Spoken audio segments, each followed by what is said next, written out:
10월 22일 오늘의 말씀은 열왕기상 20장 1절에서 12절입니다.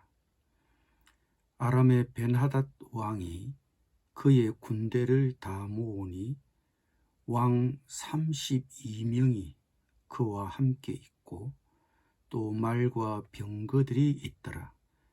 이에 올라가서 사마리아를 에워싸고 그곳을 치며 사자들을 성 안에 있는 이스라엘의 아합 왕에게 보내 이르기를, 벤하닷이 그에게 이르되 네 은금은 내 것이요 네 아내들과 네 자녀들의 아름다운 자도 내 것이니라 하매, 이스라엘의 왕이 대답하여 말하기를, 내 주 왕이여, 왕의 말씀같이 나와 내 것은 다 왕의 것이니이다 하였더니, 사신들이 다시 와서 이르되, 벤하닷이 이르노라, 내가 이미 네게 사람을 보내어 말하기를 너는 네 은금과 아내들과 자녀들을 내게 넘기라 하였거니와, 내일 이맘때에 내가 내 신하들을 네게 보내리니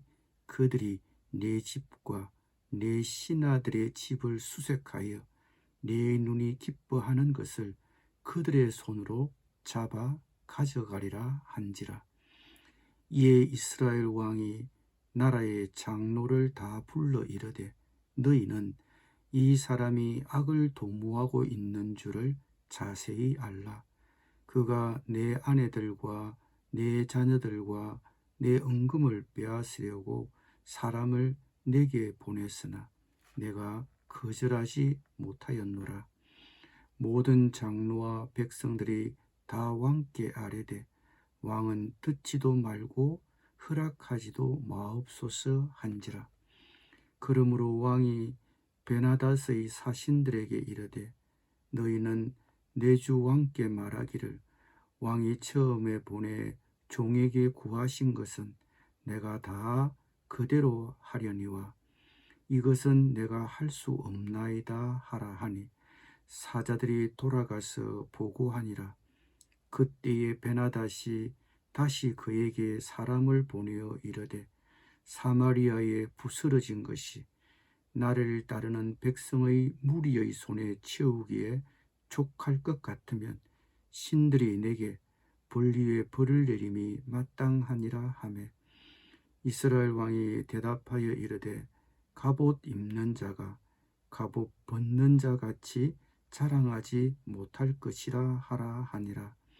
그때에 벤하닷이 왕들과 장막에서 마시다가 이 말을 듣고 그의 신하들에게 이르되, 너희는 진영을 치라 하매 곧 성읍을 향하여 진영을 치니라. 아멘.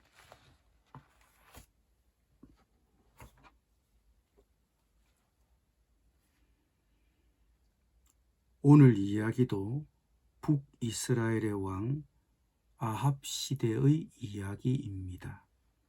아합 왕은 22년 동안 왕위에 있었으니 아마도 오늘의 이야기는 그가 왕위에 오른 지 상당히 세월이 지난 이야기일 것입니다. 그때 무슨 일이 있었습니까? 북쪽 아람이 대군을 거느리고 이스라엘을 침공했습니다. 그것도 일국의 군대가 아니라 32명의 왕들이 연합군을 만들어 침공했습니다. 아람 왕 벤하닷은 이스라엘의 수도를 보유하고 위협을 하며 조공을 강요했습니다. 그런데 그 정도가 지나쳤습니다. 그는 군대의 힘을 믿고 안하 무인이었습니다. 그는 그 성 안에 있는 이스라엘의 왕 아합에게 사절들을 보내어 전하기를, 너의 은과 금은 모두 나의 것이다. 그리고 너의 아리따운 아내들과 자녀도 모두 나의 것이다 라고 위협했습니다. 내가 너를 덮치면 모두 빼앗길 텐데 덮치기 전에 그냥 알아서 항복을 하라는 것입니다. 항복을 하면 어떻게 해야 합니까? 항복한 나라에 조공을 바쳐야 합니다. 아람의 대군과 싸우자니 자신이 없고 두려웠던 아합은 어찌할 방법이 없어 네, 그래야지요 했습니다. 원하시면 다 드려야지요 이런 뜻입니다. 힘이 없으면 비굴해지는 것입니다. 그랬더니 침략군 아람의 왕 베나닷이 한술 더 떠서 나왔습니다. 사절들이 다시 아합에게 와서 베나닷의 말을 전하였습니다. 내일 이맘때쯤에 내가 내 신하들을 보내겠다. 그들이 너 집과 신하들의 집을 뒤져서 그들의 눈에 드는 것은 무엇이나 가져올 것이니 그리 알아라. 조공을 얼마 낼지 정할 테니 그만큼 보내라는 것이 아니라 우리 사신들이 내 나라의 왕궁과 대신의 집안을 샅샅이 뒤져본 후에 괜찮은 것은 다 가져가겠다는 것입니다. 그냥 죽으라는 이야기입니다. 이렇게 되면 물건만 없어지는 것이 아니라 온 나라의 실정이 파악되고 후일 침략해 들어오면 꼼짝없이 망하는 것입니다. 조공을 바치라면 그 요구에 따라 해마다 얼마씩 알아서 보낼 수 있지만 사람을 보내어 조사해서 다 쓸어가겠다는 얘기는 말도 안 되는 얘기였습니다. 조공을 바치라는 첫 번째 요구는 받아들였지만 그 다음의 요구는 너무 모욕적인 요구였고 또 그 조건이 내포하고 있는 위험을 생각할 때 한 국가의 왕으로서는 도저히 수락할 수 없는 요구였습니다. 이에 아합은 답답한 마음에 신하들을 소집하고 그들의 의견을 구하였습니다. 그랬더니 신하들은 일거에 반대했습니다. 절대로 수락하지 말라는 것입니다. 차라리 일전을 치르고 죽어서 나라를 내줄지라도 살아서는 내줄 수 없다는 것입니다. 저들의 요구는 단지 조공을 요구하는 것이 아니라 나라를 내달라는 요구와 마찬가지라고 생각한 것입니다. 그래서 신하들은 비장한 각오를 한 것입니다. 자기네 운명이 전쟁을 해야만 한다면 지더라도 해볼 수밖에 없다고 본 것입니다. 그래도 아합은 두려워서 온순하게 아람 왕에게 자기의 얘기를 전달해 달라고 사신에게 부탁하였습니다. 베나닷 왕께 가서 첫 번째 요구는 제가 듣겠지만 두 번째 요구는 제가 들어줄 수 없다고 전해주시오. 사절들은 돌아가서 그대로 보고하였습니다. 조공을 내라고 하면 할 수 있겠지만 사람을 보내어 저희 나라 전부를 샅샅이 조사하겠다는 것은 그냥 받아들일 수가 없습니다. 그랬더니 아합의 말을 들은 벤하닷은 군대를 보내어 철저히 파괴시키겠다고 하였습니다. 내 나라에 뭐 하나라도 남지 않도록 철저히 파멸시키겠다. 그는 자기들의 신의 이름을 두고 맹세하면서 말했습니다. 내가 너희들을 파멸시키지 못하면 내가 천벌을 받아도 좋다. 두고 봐라. 이런 말이었습니다.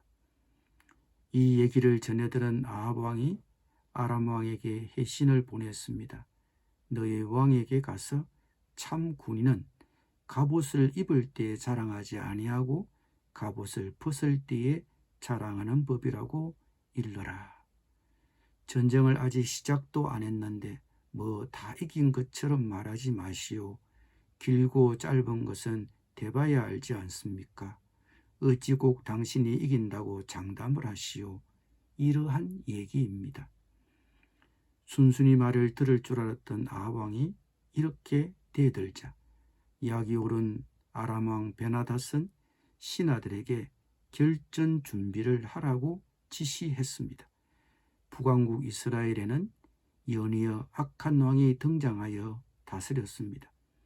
하나님은 자기 마음대로 산 이스라엘을 벌하시기 위해 주변 나라들이 강해져서 그들의 적이 되도록 허용하셨습니다. 아람과 아수르, 바벨론이라는 주요 대적들이 이후 200년 동안 이스라엘과 유다를 위협했습니다. 가장 먼저 세력을 확장한 아람이 아합과 이스라엘에게 적극적인 위협을 가한 것입니다. 때로 하나님은 나에게 경고하시기 위해, 징계하시기 위해 다른 사람, 다른 세력을 나의 적이 되도록 허용하십니다. 그리고 그들은 하나님의 징계의 도구로 우리를 위협합니다. 그러므로 우리는 이런 상황에 대하여 민감할 필요가 있습니다. 기도드립니다. 우리에게 경고하시는 하나님, 때로 나에게 경고하시기 위해 다른 사람이 나의 적이 되도록 허용하시는 하나님, 그러므로 우리가 이런 상황에 대해 민감할 수 있도록 도와주시옵소서. 예수님의 이름으로 기도드립니다. 아멘.